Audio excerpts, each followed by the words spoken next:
So this whole Bible thought is a combination of a lot of information that I, have in my memory.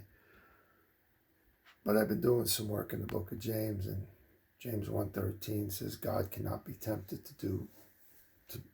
by evil, nor he tempted any man.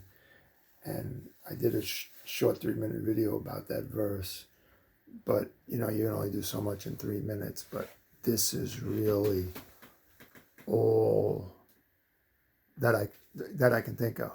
This is all pertaining to that verse. All right.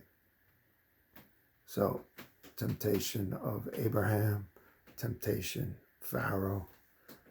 See, the word faith and freedom, they both point towards James, towards Jacob.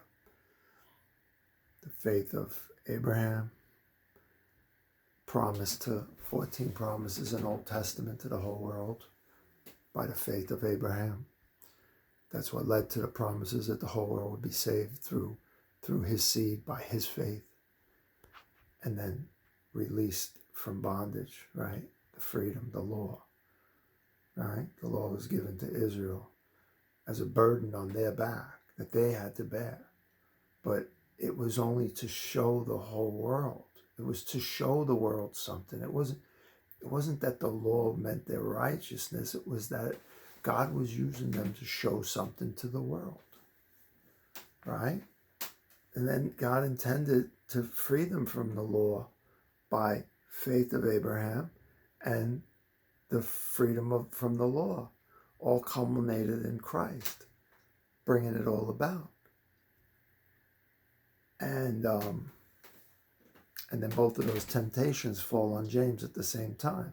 The temptation to follow the faith of Abraham, which he misses, and the faith to release the people from bondage and be a real hero. And instead of being a hero and a light to the world, the book of James is actually apostate. He doesn't even believe. Like when James says, God cannot be tempted by evil, neither he tempted any man. Everybody thinks he's saying something so wise.